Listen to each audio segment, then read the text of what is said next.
Great, fantastic. Well, wonderful to be here, isn't it? Well done to the Christian Union for putting on this evening, and hope that you've enjoyed the events of the day, those of you that have been around for a number of them. But tonight we're looking at this question of identity. How do I discover my true identity? And as we said, the Slido is open throughout, so be on your phones. Go to 194972, that's the code for slido.com, and you'll find the question page is there. And so any questions off the back of anything I say tonight, please do feel free to ask them. And we will look at those a little bit later on. But tonight we're thinking about identity. I heard the story a few years ago of a couple of guys who came out of a pub late one night and they were a little bit drunk. And they were walking down the road, got a bit lost, and they stumbled into a very smart, uniformed naval officer. And one of the drunk guys looks at this guy and they say, "Oh, mate, do you know where we are?" And this guy was a bit offended by the way that they were speaking to him, and so he straightened up and looked down his nose at them and he said, "Do you know who I am?" And then the other drunk guy said, "Now we're really in trouble because we don't know where we are and he doesn't know who he is." But that is the question that we're thinking about tonight. Who am I? What is my identity?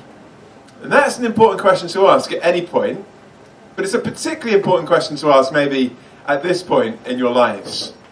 You've come away from home, maybe from a different culture, different country for some of you, and the question is, who am I? Suddenly you've got the freedom to discover potentially who you really are, or the opportunity to create an identity for yourself. Who are you? But actually, who knows who you really are? Do your parents, your friends back home, well, they knew who you used to be, but maybe you don't like who you used to be and you want to be someone else. Is it your housemates and your course mates and the people that you've chosen to hang out with at uni? Well, they know who you are now, but do they really know who you are if they've only known you for a few weeks, maybe, or a few months? And then sometimes we have to ask, do we really know ourselves? Do we really know who we are? How do we answer that question? Well, the way we answer that question, I would suggest, depends on which culture we live in and also which generation of history we come from.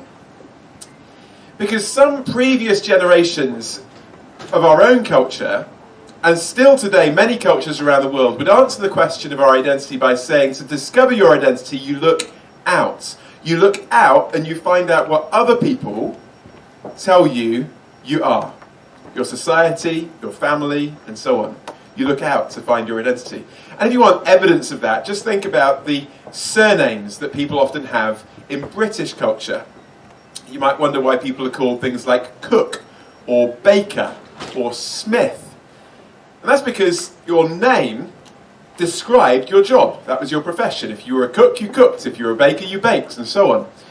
Your very name gave you your identity, and it told you what your vocation would be. I don't know whether this is true in every culture. I remember there was a German footballer called Bastian Schweinsteiger. I discovered that Schweinsteiger means pig climber. And I thought, that would be a very strange way to earn your bacon. Sorry, that was bad. But that would be a very strange way to earn your money, wouldn't it? Pig climber. But your name gave you your identity, and that was very much true of that culture. You were born into a certain class, into a certain society, and you were told what you would do. And it went beyond your vocation. Your life choices, the expectations of who you'd marry, when you'd marry, whether you'd have kids, how many kids, whether you'd move or stay where you are. All of those things, to a degree, were decided for you. They weren't things you chose, they were things you were born into. And that's still the case in some cultures today in other parts of the world. Now, there are certain positive things about that way of living, aren't there? I mean, it's quite simple. You don't have to worry much about what choices you're going to make in life because they're decided for you. You just do what has been mapped out for you. It's interesting, Steve Jobs, when he invented the iPhone, realised that actually sometimes people in life don't want lots of choices. So his deliberate choice was to give people a limited selection of things to choose from, because actually people sometimes prefer not having to choose. And for us, maybe it's disorientating the amount of choices we have. Much simpler to be told or expected what to do. And of course, in certain professions, it can be very helpful if skills and abilities are passed on from generation to generation, and that has certain benefits. But at the same time, there are some real downsides to that way of thinking about identity, aren't there? What if I don't want to be the thing that I'm expected to be? What if I want to be someone else? It's a fantastic film that you may or may not have seen called October Sky. And it tells the true story of a guy called Homer Hickman. He was brought up in the mid-20th century in a coal mining town in West Virginia. And because of the culture into which he was born, the expectation of his father and of his society was, you will be a coal miner. That's who you will be. And yet he doesn't want to be a coal miner. He wants to be a rocket scientist. And the film shows this battle between his desires of what he feels he could be and the expectations of what his society says he should be. And amazingly, eventually he breaks free, and as the story tells, he becomes a scientist with NASA and goes on to do some incredible stuff. But that's one way of thinking about our identity. We look out to discover who we should be.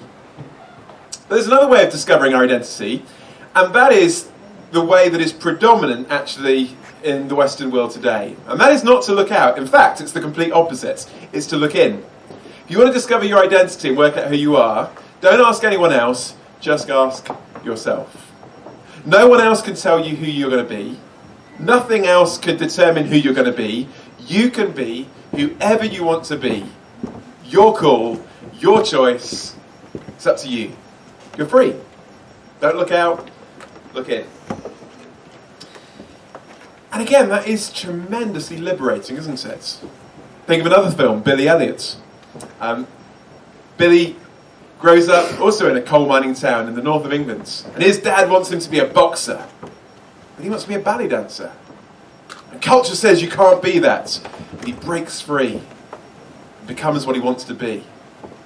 And we say, yeah, go for it, Billy. You can be who you want to be. It's a great story.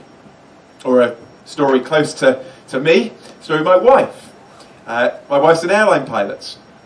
95% of airline pilots in her company are men. In fact, if she had lived a couple of decades before, there wouldn't have been any female pilots. Because cultural expectation says, you're a woman. This is the jobs that you can do, and these are not jobs that you can do.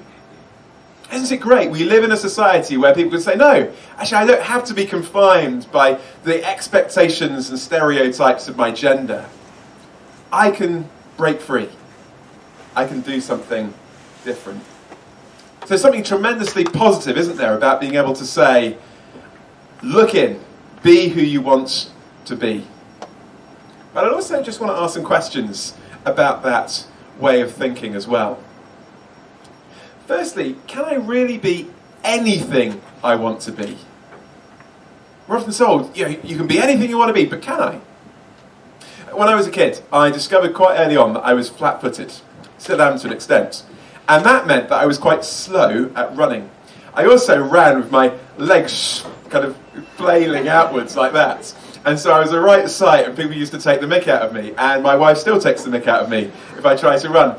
I'm not very fast. And so I discovered quite quickly, despite the insults that I was given as a child, that Olympic gold medalist sprinter was not going to be part of my identity. Okay? Like, no matter how much I set my heart on it, the literal makeup of my body was never going to allow me to do that. And there are certain things that we can't be, aren't there? Because we are made a certain way. Which means there are certain things we can't do. Of course, there are certain things that means we can do as well. I discovered that I was flat-footed, but I also discovered later in life I have a large lung capacity.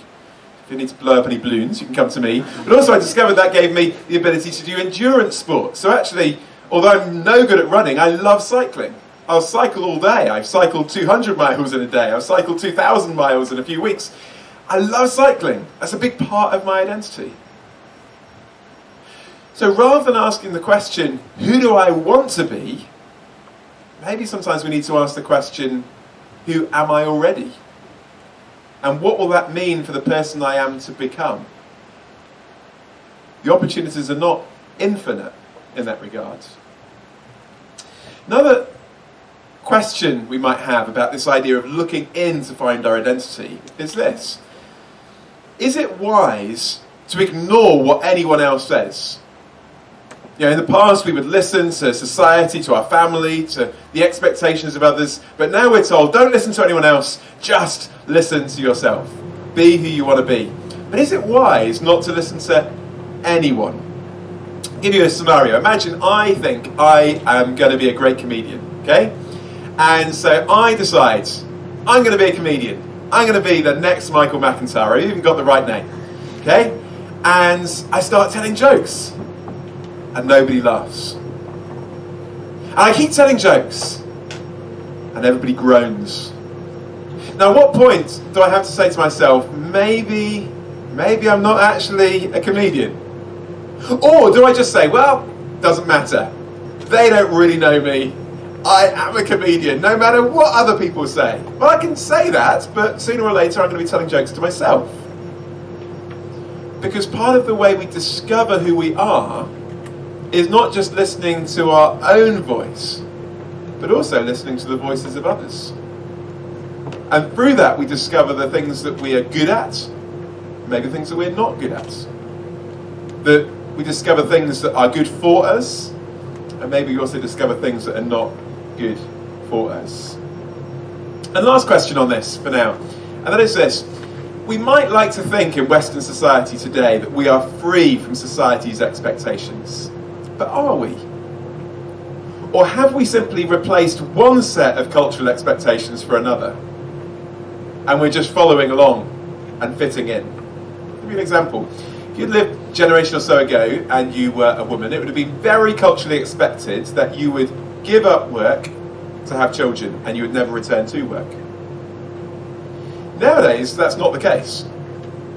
But actually, my sister, who gave up work to have children and decided not to go back to work, has often found that makes her seem weird because she's chosen to do something that's no longer the cultural expectation. A generation or more ago, it would have been incredibly dangerous in Western culture to reveal that you were gay.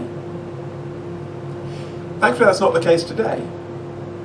But actually, a good friend of mine who is gay, but has chosen because of his Christian faith to remain celibate, says that actually he's faced great opposition to that choice that he's made because it doesn't fit with the cultural expectations of today.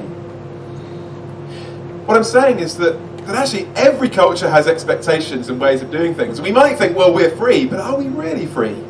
Or have we just changed the expectations? So look in, look out. There's positives and negatives about both, aren't there? But is there another way of discovering our identity? And I want to suggest that there is. And that is not just to look out to what others say or to look in to see what we say and feel, but ultimately to look up and think about what God might have to say about who we are.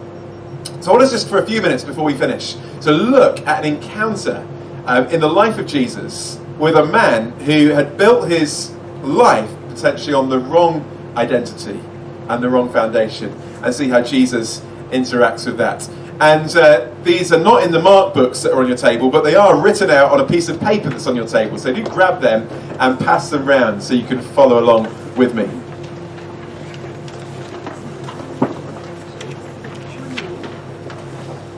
This is from Luke's account of the life of Jesus.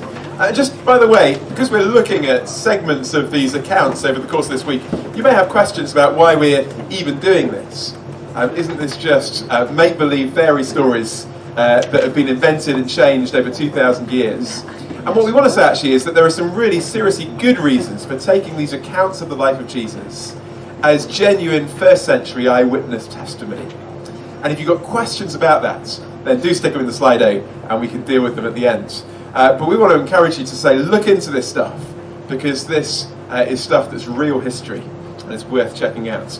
But let's read this encounter that's written on those pages for us. It comes in Luke's account of Jesus' life, chapter 19. Jesus entered Jericho and was passing through. A man was there by the name of Zacchaeus.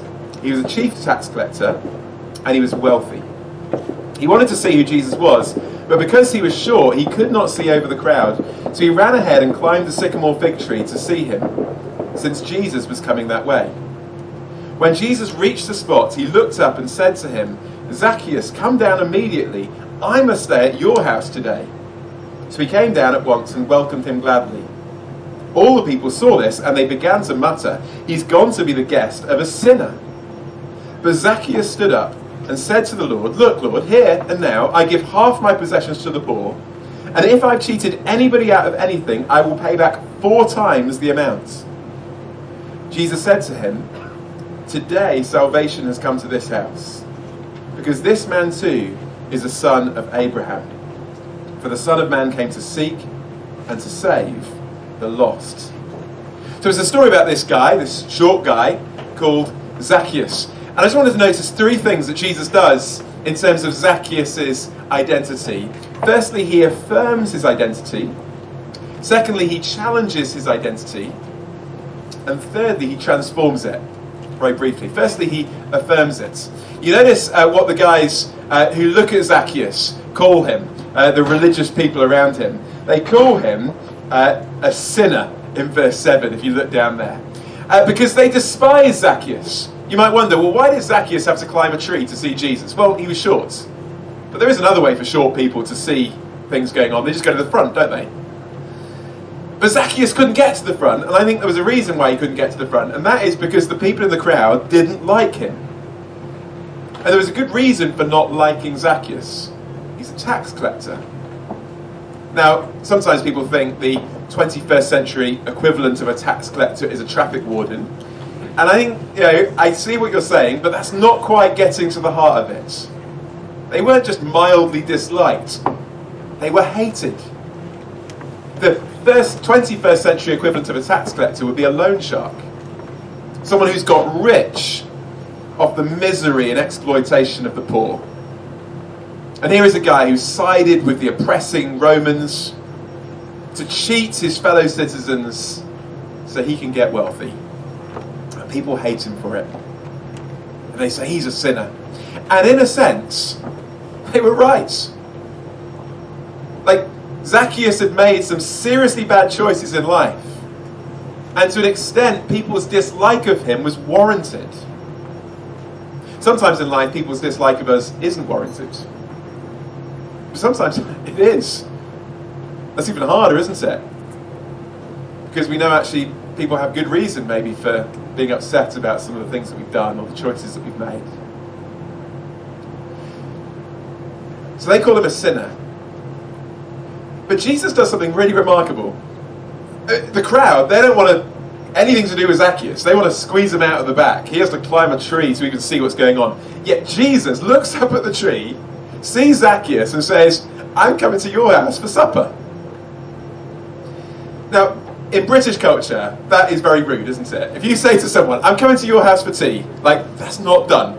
Yeah? Like, that's quite insulting. Like, what makes you think I'm going to cook you tea? But actually, some of you from other cultures will know that actually to invite yourself to someone else's house is actually a sign of great dignity. It's to affirm someone. It's been my joy sometimes to travel to other parts of the world and to realise that actually to go to someone else's house and to receive their hospitality is a way of dignifying and affirming that person. Worked a lot in a Roma gypsy community in Eastern Europe. I always found it amazing when we went into some of the homes, incredibly poor, a sense of wonder that we would come and visit. Here is Jesus going to visit. And what is he doing? By doing that, he's saying, actually, Zacchaeus, I'm aware of the bad choices you've made in life.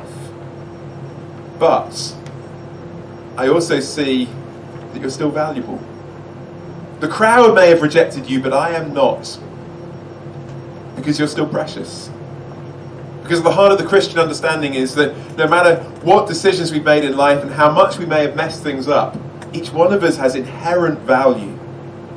And that value doesn't come because of what we've done or not done, because of what we've achieved or not achieved. That value comes because of who we are.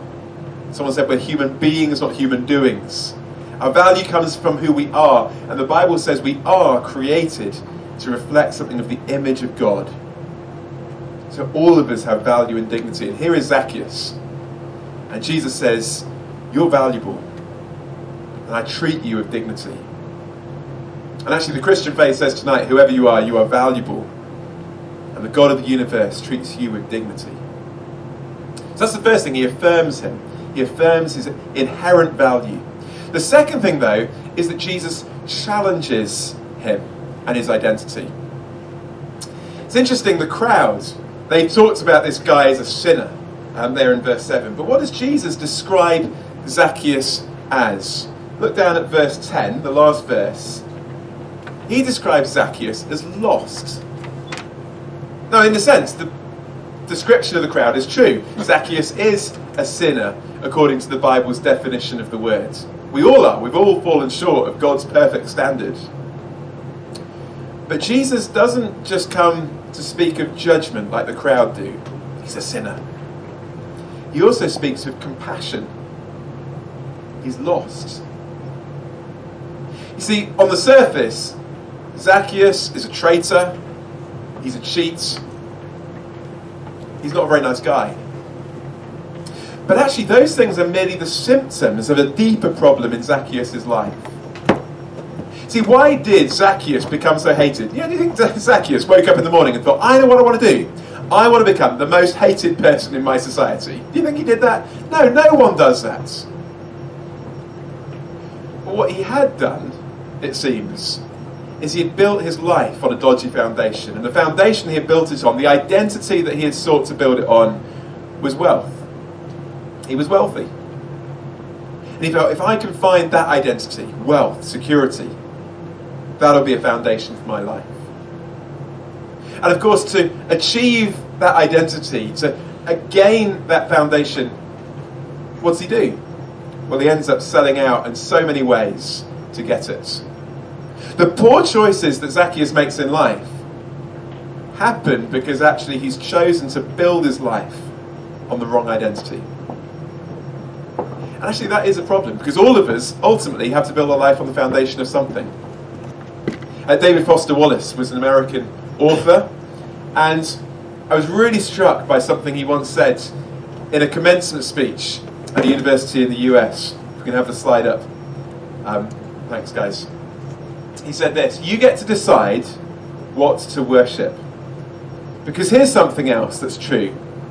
In the day-to-day trenches of adult life, there's actually no such thing as atheism. There's no such thing as not worshipping.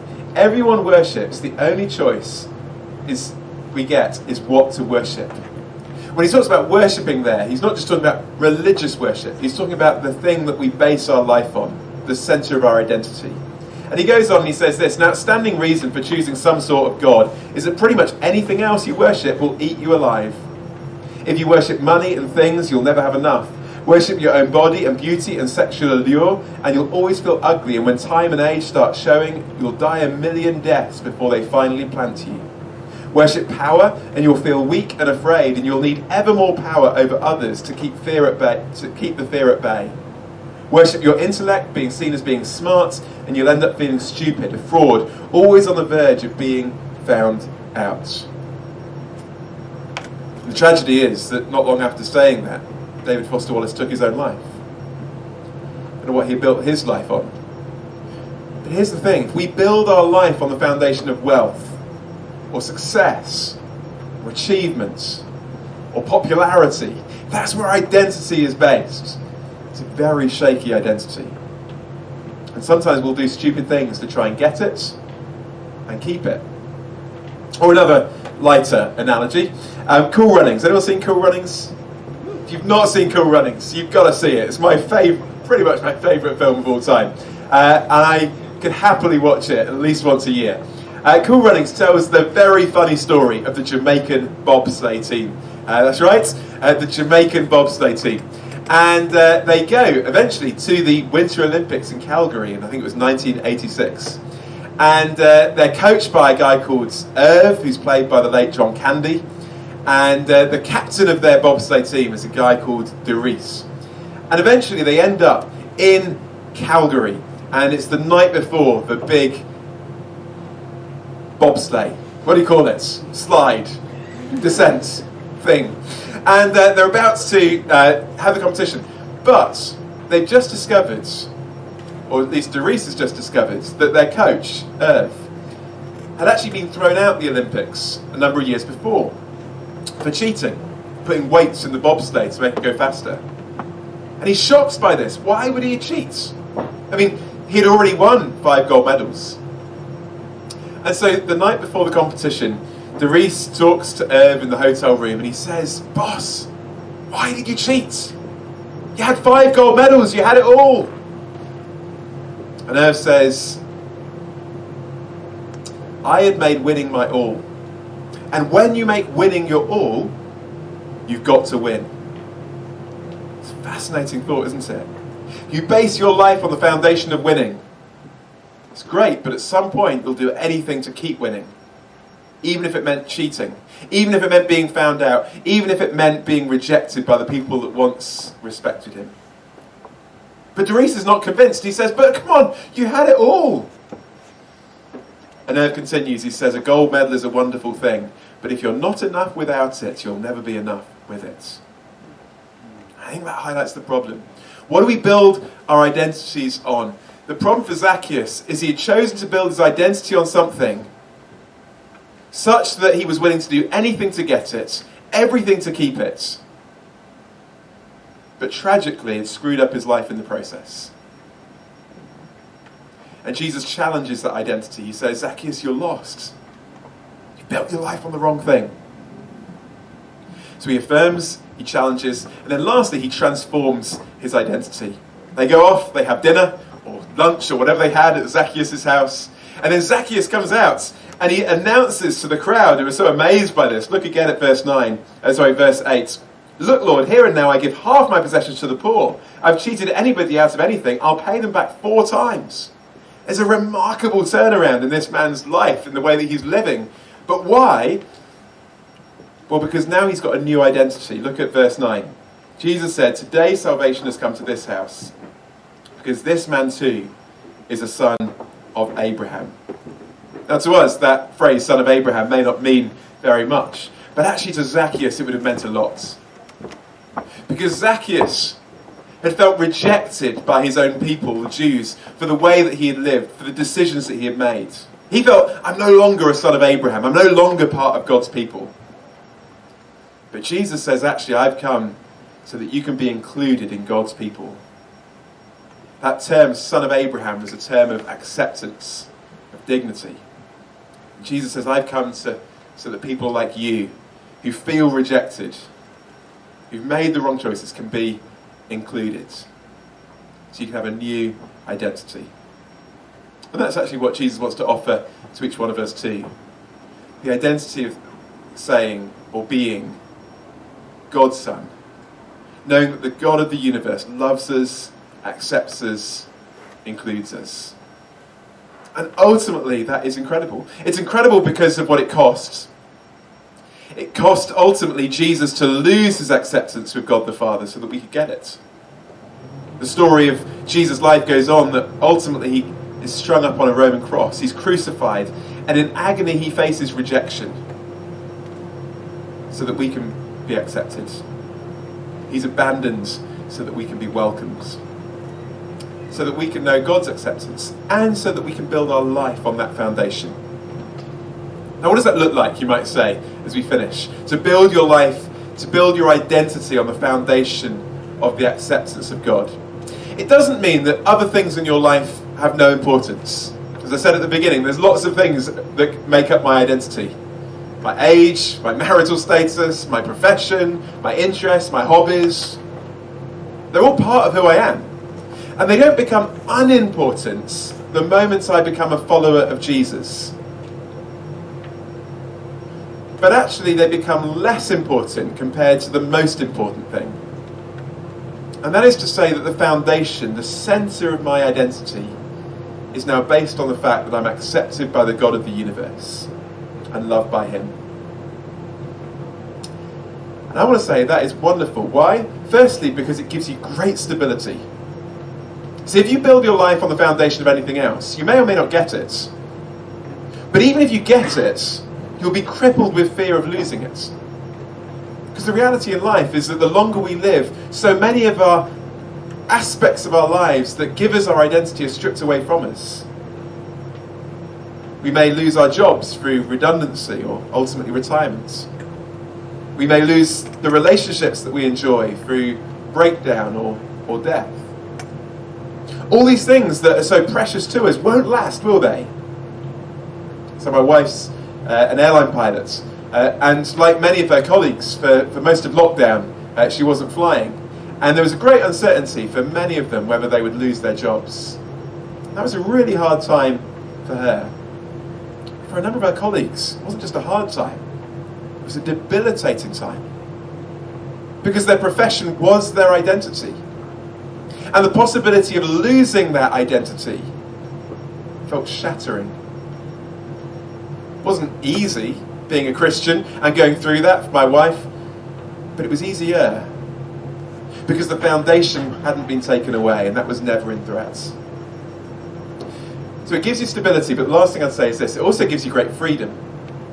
Because it gives you freedom to explore the other aspects of your identity in friendship with God, and to explore the kind of person that God has made you.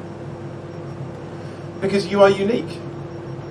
And God has given you certain abilities, physical, mental, natural, and they form who you are. And one of the great adventures of living the Christian life and following Jesus is discovering the person that God has created you to be. And then becoming increasingly the person that He's created you to be.